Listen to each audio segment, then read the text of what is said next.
نحمدہ و نصلی علی رسولہ الکریم اما بعد فاعوذ باللہ من الشیطان الرجیم بسم اللہ الرحمن الرحیم۔ وقت ضائع کرنے کی جو ہم وجوہات پر غور کر رہے تھے کہ جس کے ذریعے ہمارا وقت قیمتی بن جائے، چونکہ انسان کے پاس اس معاشرے میں ایمان کے ساتھ اگر کوئی چیز قیمتی ہے تو وہ وقت ہے، اس لیے کہ نیک اعمال کا وقت مل جانا، اللہ کو راضی کرنے کا وقت مل جانا اور اپنے وقت کو انسان قیمتی بنا کر آخرت کی تیاری کر لے تو یہ مفید ترین زندگی ہے، ورنہ یہی وقت ہی اس کے لیے وبال جان بن جائے گا اس دنیا میں بھی اور آخرت میں بھی، اس لیے کہ اس نے اس وقت کی قدر نہیں کی۔ تو ہم نے اس کی تصوراتی اور نفسیاتی وجوہات پر گفتگو کی۔ آج ہم اس کی معاشرتی وجوہات پر گفتگو کریں گے کہ معاشرے میں وہ کون سی امراض پائی جاتی ہیں جو ہمارے وقت کو ضائع کرتی ہیں، ہمارے وقت کی جو دشمن چیزیں ہیں، دشمن امور ہیں جو وہ کون کون سے ہیں۔ یہ تقریباً 5 ایسی ہماری معاشرتی عادتیں ہیں جن ہمارے معاشرے میں سرایت کر چکی ہیں۔ ان میں ہر آدمی تقریباً اس مرض میں مبتلا ہے، الا قلیل کوئی رہ جائے، لیکن وہ رہنے والا بھی ایسا نہیں ہوتا کہ وہ ہر طرف سے وقت کی قدر کرنے والا ہو۔ اگر ایک مرض سے بچا ہوا ہے تو وہ دوسرے میں گرفتار ہے، دوسرے سے بچا ہوا تو وہ تیسرے میں گرفتار ہے۔ تو جیسے کسی نے کہا تھا نا کہ 90% لوگ جو ہے وہ اپنی بیگمات سے ڈرتے ہیں، 90% لوگ اپنی بیویوں سے ڈرتے ہیں اور 10% وہ جھوٹ بولتے ہیں کہ ہم نہیں ڈرتے، ٹھیک ہے، یعنی 100% ہی اس مرض کا شکار ہے۔ تو ابھی وقت کا معاملہ بھی ایسا ہی ہے کہ وقت کے ضائع کرنے میں تقریباً سارے ہی کسی نہ کسی درجے میں شریک ہیں۔ پہلا درجہ وقت کے ضائع کرنے کی جو معاشرتی وجہ ہے وہ ہمارا ذوق دید بازی ہے، ذوق نظارہ، دیکھنے کا شوق۔ یہ آنکھوں کا اتنا زیادہ استعمال ہے ہمارے معاشرے میں، اب اس آنکھوں کے استعمال کو آپ کرکٹ کا میچ دیکھنے پہ لگائیں، کسی بھی حادثے پہ جمع ہو جانے والی بھیڑ کو دیکھیں، ٹریفک پیچھے سے آ رہی ہے، سارے رک رک کر دیکھیں گے حادثے کا اور بڑے غور سے حادثے کو دیکھ رہے ہوتے ہیں۔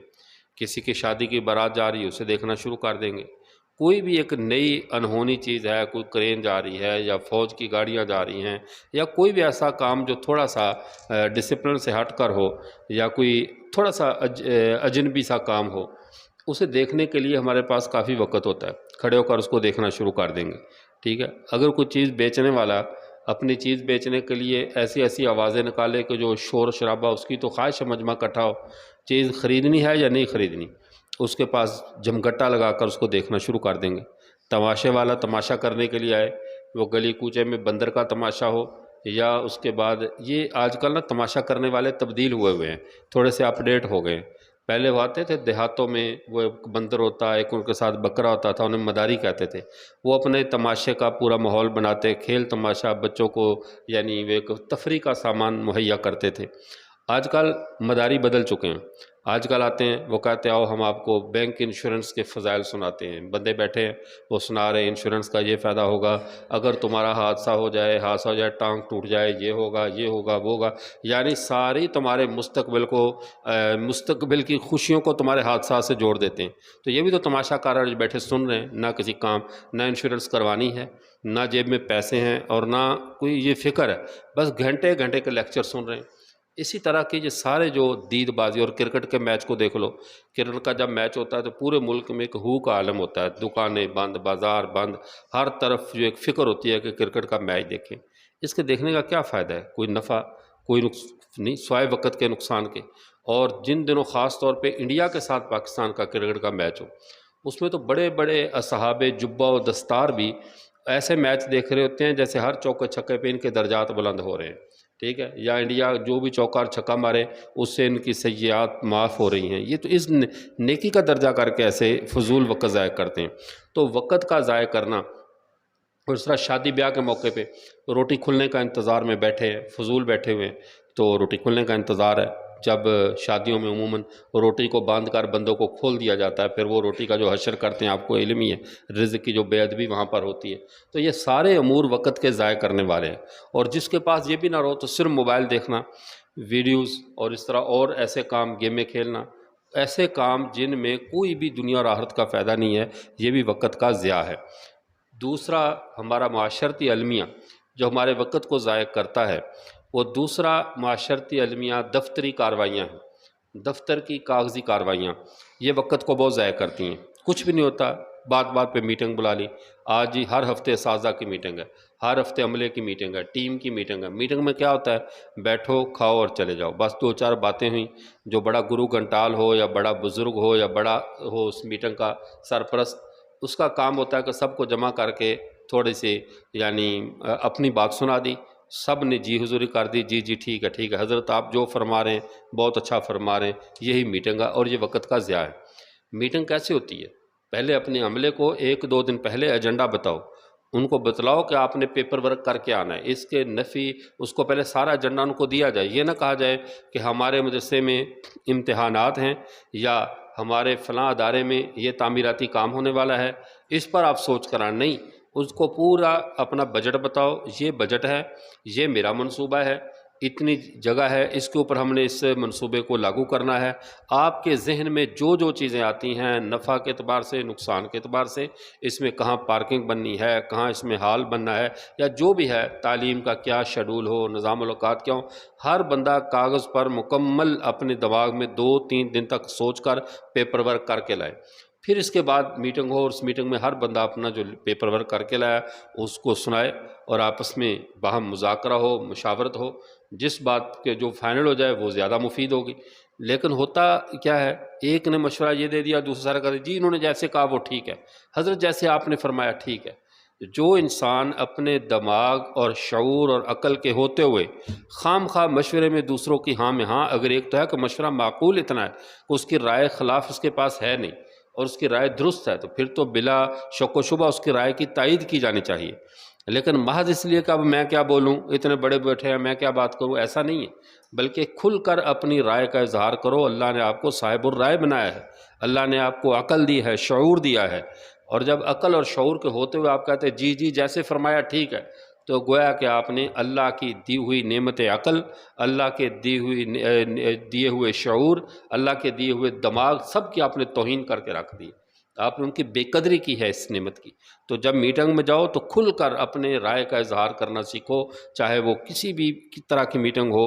ہاں بے ادبی اور چیز ہے، بے ادبی نہیں کرنی، بے ادب ہونا اور صاحب الرائے ہونا اس میں فرق ہے، لیکن ہمارے معاشرے میں یہ بھی ایک المیہ ہے، جو بندہ صاحب الرائے ہو اور اچھی رائے دینا جانتا ہو اس کو دوبارہ میٹنگ میں کوئی نہیں بلاتا، وہ کہتے ہیں انہوں رہنے دو، یہ نئے نئے مشورے دیتا ہے، اس کو چھوڑ ہی دو۔ وہ حبیب جالب نے کہا تھا نا، یہ دیس ہے اندھے لوگوں کا، اے چاند یہاں نہ نکلا کر، ٹھیک ہے نا۔ تو جب ہماری صورتحال پورے ملک کی سطح پہ ایسی ہے کہ ہمارا اندھے لوگوں کا دیس ہے اور جو چاند روشنی کرو اسے مشورہ دیتا ہے چاند یہاں نہ نکلا کر، یہاں تیری ضرورت نہیں ہے۔ تو میٹنگیں، دفتری کارروائیاں، مل کر بیٹھ کر چائے پینا، اساتذہ کی آپس کی ریفریشمنٹ، اور کبھی جو ہے وہ مہمانوں کو بلا لینا، پارٹیاں کرنا۔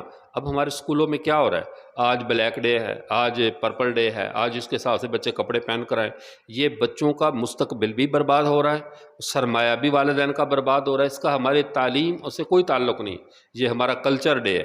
تو کلچر ڈے منانے سے کیا وہ بچوں کی تعلیم میں اضافہ ہوتا ہے؟ پڑھانا ایک ٹکا نہیں ہے۔ اسکولوں میں آج کل جو چل رہا ہے وہ یہی صورتحال ہے نا، کہ جب بچے کو داخل کروانے جاؤ، اس بچے کی وردی آپ نے ہماری کنٹین سے لینی ہے، اس کی کتابیں ہماری کنٹین سے لینی ہے، ہاں بچے کی خوراک میدہ وغیرہ وہ بھی آپ نے ہماری کنٹین سے، ہر کام آپ نے اسکول سے، بوٹ ہمارے اسکول کے، جرابیں ہمارے اسکول کی، اگر پوچھو پڑھائی وہ اس کی باہر ٹیوشن رکھوا دیں کسی جگہ پر، پڑھنا باہر ہے کہیں، صرف ان کا یعنی بزنس۔ تعلیم ایک مقدس پیشہ تھا، اس کو بزنس بنا دیا گیا ہے، بزنس ہے اب یہ تعلیم، کمائی کا ذریعہ ہے، جس کو کمرشل ہو چکی ہے نا، اب اس کو کمائی کا ذریعہ ہے۔ تو جب تعلیم کمائی کا ذریعہ بن جائے گی تو وہ ایک شعر ہے، شعر پتہ نہیں وہ صحیح ہے یا غلط ہے، پتہ نہیں مجھے صحیح آتا، وہ کہتے ہیں ایک وقت تھا، اس کا خلاصہ کلام چلو سنا دیتا ہوں۔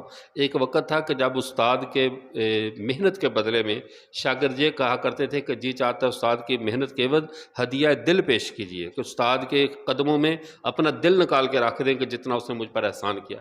اور آج کل کی تعلیم یہ ہے کہ مہینہ مکمل ہونے پہ شاگرد کہتا ہے استاد جی بل پیش کیجیے، 200 تمہاری ٹیوشن کتنی ہے، یعنی اب اپنی فیس بتاؤ تمہاری کتنی ہے۔ کبھی استادوں کو دل پیش کرتے تھے، آج بل پیش کرتے ہیں، لو جی تمہاری ٹیوشن، یہ آپ کی مزدوری اور جاؤ۔ جب تعلیم اتنی کمرشل ہوگی، اتنی یعنی کمائی کا ذریعہ بن جائے گی تو استادوں کا خاک احترام ہوگا۔ تو اس لیے یہ ہمارے دفتری اور نظام الاوقات، دفاتر، ادارے ان فضول کاموں میں وقت بہت ضائع کرتے ہیں، فلاں ڈے، کلچر ڈے، ملچر ڈے، فلاں فلاں، اور چلتے رہو جی اس طرح کا آج لباس پہننا ہے، آج اس طرح کا شو چلے گا، آج سیمینار ہے، آج مینا بازار ہے فلاں، تو فضول پروگرام، فضول کام اور کثرت سے زیادہ پروگراموں کا کرنا یہ تمہارے وقت کو بہت زیادہ ضائع کرنے والی چیز ہے۔ تو وقت کو ضائع ہونے سے بچانا ہے تو اپنے جو ہے وہ اگر اللہ آپ کو کل کو اداروں کا بڑا ذمہ دار بنائے اور آپ کو اللہ یہ موقع دے تو آپ اس معاملے میں قطعاً یہ کوتاہی نہ کریں کہ فضول میٹنگوں میں اپنا وقت ضائع کریں۔ کام کام اور کام، اگر ضمنی طور پہ مہینے بعد ایک میٹنگ رکھیں، کوئی ایسا 1 ماہ بعد، تو اس کے اندر آپ جو ہے نا وہ اساتذہ کو پہلے پورا جو پرنسپل ہیں، آپ ادارے کے بڑے ہیں، محتمم ہیں یا کسی بھی ادارے میں، تو آپ پورا ایجنڈا لکھیں کہ اس مہینے کی میٹنگ میں ان امور پر بات ہوگی۔ ہر استاد ہر معاملے میں اپنی رائے لکھ کر لائے، ہر عملے کا رکن اپنی رائے لکھ کر لائے تو پھر وہ ٹھیک ہوگا۔ لیکن اور ایک اور بھی وقت کو ضائع کرنے والی چیز ہوتی ہے، میٹنگوں میں جو تشکیلات ہوتی ہیں وہ بندے کی صلاحیت کی بنیاد پر نہیں ہوتی، یا حکم حاکم کی بنیاد پر ہوتی ہیں یا تعلقات کی بنیاد پر ہوتی ہیں۔ اب ایک بندے کا کچن کا تجربہ ہی نہیں ہے، اس کے ذمہ کچن دو گے تو بیڑا غرق ہوگا، ایک بندے کا فلاں کام کا تجربہ، تو صلاحیت کی بنیاد پر تشکیل کرے، تعلقات کی بنیاد پر نہیں کہ یہ عہدہ بڑا ہے تو یہ بڑے کا بیٹا ہے اس کو دے دیا جائے، یہ چھوٹا ہے، چھوٹا غریب نیا مدرس ہے اس کو ذرا نچلی کتاب بھی دے دیں، ایسے نہ کرو۔ یہ پڑھنے والے طلباء سے یا تمہارے کسی بھی قسم کا ادارہ ہے اس کے ساتھ یہ انتہا درجے کی خیانت ہے کہ باصلاحیت فرد کو پیچھے کر کے رشتہ داری کی بنیاد پہ، تعلق کی بنیاد پہ، دوستی کی بنیاد پہ یا اس کی ذاتی یا خاندانی وجاہت کی بنیاد پہ اس کو ایسا عہدہ دے دیا جائے جس عہدے کا وہ اہل نہیں تھا۔ نبی کریم صلی اللہ علیہ وسلم سے صحابہ نے پوچھا تھا نا کہ قیامت کب قائم ہوگی؟ فرمایا اذا وسد الامر الی غیر اہلہ فانتظروا الساعۃ، جب معاملات نااہل لوگوں کے سپرد ہوں پھر قیامت کا انتظار کرو۔ اس سے بڑی قیامت کیا ہوگی کہ نااہل بندہ اہل کی جگہ پر قبضہ کر لے اور کر کے بیٹھ کر اپنے احکامات چلائے، اپنے قانون چلائے۔ ایسا نہیں، بلکہ اللہ آپ کو توفیق دے، اگر آپ خود بھی، آپ کو صرف کوئی آپ کے تعلق کی وجہ سے اونچا عہدہ دے رہا ہو، بڑی عزت کی سیٹ دے رہا ہو، آپ خود جانو کہ میں اس کا حل نہیں ہوں، تو دیانت دارانہ کام یہ ہے کہ آپ ڈنکے کی چوٹ پہ انکار کرو کہ میں اس کا حل نہیں ہوں، بلکہ وہ جو چھوٹا کام ہے اس میں میرا اچھا تجربہ ہے مجھے وہ دیا جائے۔ اس میں قطعاً اپنی اہانت نہ سمجھو، دین کے جس شعبے میں جہاں بھی آپ کام کرو گے اللہ اسی میں آپ کو عزتیں دے گا، بشرطے کہ آپ کی صلاحیتیں اس کی ہوں اور آپ اپنی جو ہے نا وہ پوری محنت وہاں پر کریں۔ دوسرا ہمارا جو ہے وہ المیہ، وہ جس میں ہم وقت کو ضائع کرتے ہیں۔ تیسری چیز ہے وہ تربیت کا فقدان۔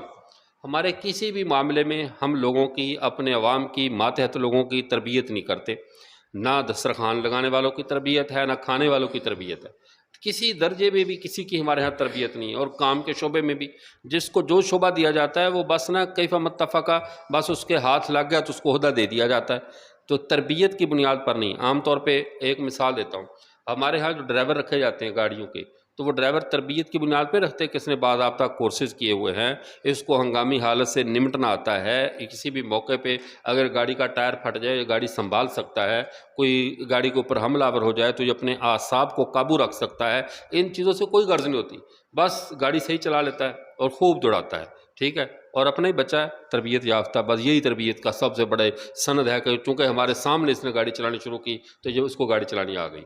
یہ کوئی تربیت نہیں ہے۔ جس فن میں جہاں پہ تشکیل ہو، جس کی کرنی ہو، تربیت یافتہ آدمی کو آگے لاؤ تو وقت بچے گا، جان بھی بچے گی، وقت بھی بچے گا، سرمایہ بھی بچے گا۔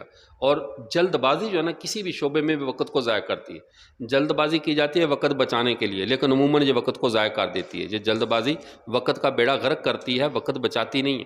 جیسے اس کی مثال، ریلوے کا پھاٹک بند ہوا، اب تہذیب کیا ہے کہ اپنی لائن میں کھڑے رہو، دوسری لائن خالی چھوڑو تاکہ جب پھاٹک کھلے، دروازہ کھلے، ریل گاڑی گزر جائے تو ہر ایک کو چلنے کے لیے متبادل راستہ ملے اور بالکل وقت سب کا بچ جائے۔ اب ایک بندہ اپنے 2 منٹ بچانے کے لیے پیچھے کھڑے 500 لوگوں کا وقت ضائع کر دیتا ہے، گاڑی کو ٹیڑھی لا کر کھڑی کر دے گا، ٹریفک بلاک ہو گئی۔ جب ٹریفک بلاک ہوئی تو نتیجہ کیا نکلا، اس نے اپنے 5 منٹ پیچھے رکنا انتظار نہیں کیا، اور پیچھے والے جو 20 گاڑیاں کھڑی تھی ان میں مریض بھی تھے، صحت مند لوگ بھی تھے، جلدی والے بھی تھے، سب کا وقت ضائع کر دیا کہ ٹریفک یوں پھنسا دی آپس میں جیسے وہ قبر میں منافق کی ہڈیاں نہیں آپس میں ایسے پھنس جائیں گی، اس نے پوری ٹریفک کو ایسے جام کر کے رکھ دیا۔ تو کبھی بھی ایسی جلد بازی نہ کریں کہ تمہارا وقت تو بچ جائے، پیچھے پوری قوم کا وقت ضائع ہو، ایسا نہیں کرنا۔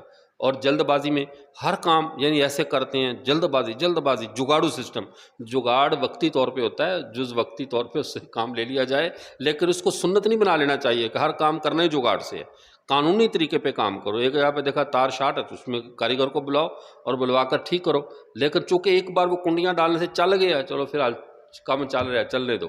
یہ جگاڑو سسٹم جو ہے نا، یہ ہمیشہ وقت کو بھی ضائع کرتا ہے، جانوں کو بھی ضائع کرتا ہے، مال کو بھی ضائع کرتا ہے۔ تو ہمارے ہاں تربیت کی کمی، کسی بھی شعبے میں، آپ جس شعبے میں آپ شعبے کی پوری تربیت کریں، ٹریننگ لیں، اس کے بارے میں سیکھیں، اس کے متعلقہ کتابیں پڑھیں۔ یعنی اگر آپ اپنے ہم اثر لوگوں سے کسی بھی شعبے میں آگے نکلنا چاہتے ہیں نا، تو اس کا آسان طریقہ ہے کہ روزانہ کے 10 صفحے اس شعبے کا مطالعہ آگے کر لیں۔ جس کام میں بھی آپ ہیں، آپ بینک میں ہیں، آپ پولیس میں ہیں، آپ جو ہے وہ کسی بھی اور ادارے میں ہیں، مدرسے میں ہیں، کسی اسکول میں پڑھا رہے ہیں، تو اپنے شعبے کے متعلقہ جو علم ہے، اپنے شعبے کے متعلقہ جو کتب ہیں، ان کا 10 صفحے کا یومیہ مطالعہ آگے کر دیں۔ ایک مہینے میں آپ اپنے سارے ہم اثر ساتھیوں سے ایک 30 صفحے یعنی ہوتے 10 صفحے یومیہ، تو 300 صفحات آپ آگے نکل جائیں گے۔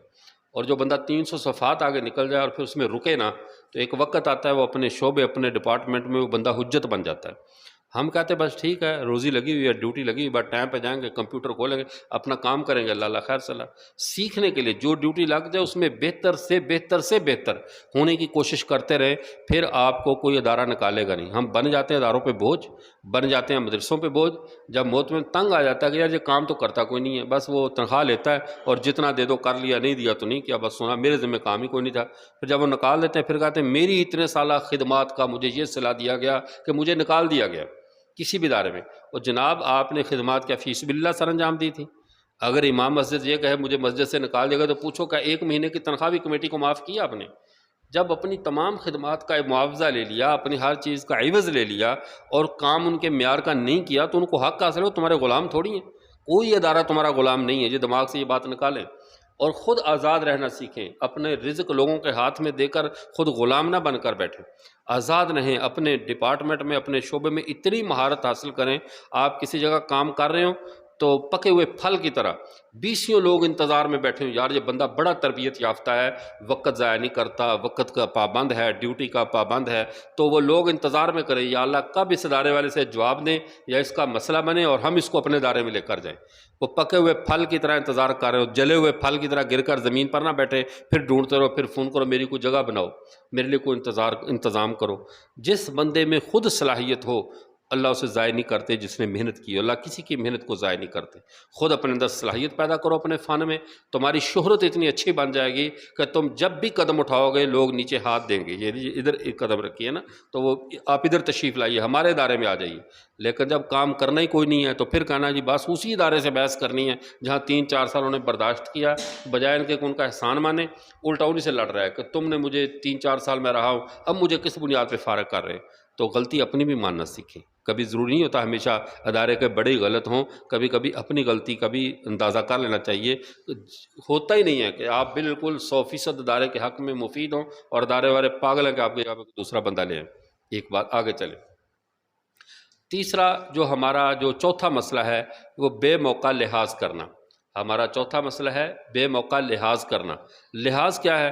بعض لوگ ایسے ہوتے ہیں ہمارے معاشرے میں جن کے پاس سنانے کے لیے بہت کچھ ہوتا ہے، لیکن ان کی سننے والا خوش قسمتی یا بد قسمتی کو میسر نہیں ہوتا، بس جو ان کے ہتھے چڑھ جائے اس کو اپنی لائف سٹوری سنانا شروع کر دیتے ہیں، میں نے یوں کیا، میں نے وہ کیا۔ سوال یہ ہے کہ کسی کی لائف سٹوری میں میرا کیا فائدہ اور نقصان ہے؟ میرے ساتھ اس کا کیا تعلق ہے؟ جب میرا تعلق نہیں ہے تو میں اپنا وقت آپ کی سٹوریاں سننے کے لیے کیوں ضائع کروں؟ ایک ہے کوئی دین کی کارگزاری سنا رہا ہے، جیسے تبلیغی جماعت والے جاتے ہیں وہ واپس آ کر گشت میں اپنی کارگزاری سناتے ہیں، تو اس کارگزاری میں فائدہ ہے۔ جماعت میں مراکز کے بڑوں کے پاس کارگزاری آتی ہے، اس علاقے میں کام کی کیا نوعیت ہے، یہاں کے لوگوں کی کیفیت کیا ہے، ان کے اعمال کیسے ہیں، ایمانیات میں کیسے ہیں، گمراہی تو نہیں پھیلی، یہ کارگزاری تو ہوئی مفید۔ آپ کو بھیجا کسی کام پہ، آپ گئے، آپ نے پوری اگر کارگزاری سنی، یہ تو بات آتی ہے سمجھ میں۔ بیٹھا ہے میری سن 74 میں شادی ہوئی، پھر یہ ہوا، پھر وہ ہوا، ہو گئی بس ٹھیک ہے، اللہ کا حکم تھا پورا ہو گیا، اب ہمارا سر کیوں کھا رہے ہیں؟ ٹھیک ہے۔ اسی طرح بہت سارے لوگ فوجی ریٹائر ہوں، ان سے کوئی بات چھیڑ کر دیکھ لو، ان کی یونٹ کا پوچھو تو وہ یونٹ کا نٹ بولٹ بھی کھول کے سامنے رکھ دیتے ہیں، ریٹائر ہو جاتے ہیں نا، باتیں کرنے کو موقع نہیں ملتا۔ تو ایسے لوگوں سے اپنے وقت کو بچاؤ۔ ہوتا اچھا مجلس میں بیٹھے، میٹنگ میں کسی جگہ پر گئے، اب کوئی سوالات جمع کر کے بیٹھے ہوئے، اور یہ سب سے معاشرے کا احمق ترین طبقہ ہوتا ہے کہ جو کوئی بڑا بزرگ آ جائے، یہ نہیں دیکھنا وہ تھکے ہوئے آئے ہیں، انہیں آرام کرنا ہے، ان کی راحت کا لحاظ کر لو۔ حضرت جی یہ والے یوں کہتے ہیں، اس کا کیا جواب ہے، کیا جواب ہے؟ وہ حضرت ہیں یا تمہارے کیلکولیٹر ہیں کہ آتے ہی آپ نے حساب شروع کر دیا؟ یہ کون سا طریقہ ہے گھر آئے ہوئے عالم سے سوال کرنا، جلسے پہ آئے ہوئے عالم سے سوالات کرنے؟ اگر تمہارے علم سیکھنے کا شوق ہے تو ان سے وقت لے کر وہاں ان کے پاس جاؤ۔ کان کھا لیں گے، نہ آرام کرنے دینا، نہ سونے دینا، جب خود تھک جاتے دوسروں کہتے ہیں ہوں تم ہی پوچھ لا کچھ نا، اب تیری باری، اب تو پوچھ لے، ٹھیک ہے؟ یعنی کہ میں نے جو اس کا بیڑا غرق کرنا تھا، ٹائم ضائع کرنا تھا، کر لیا، اب تو کر۔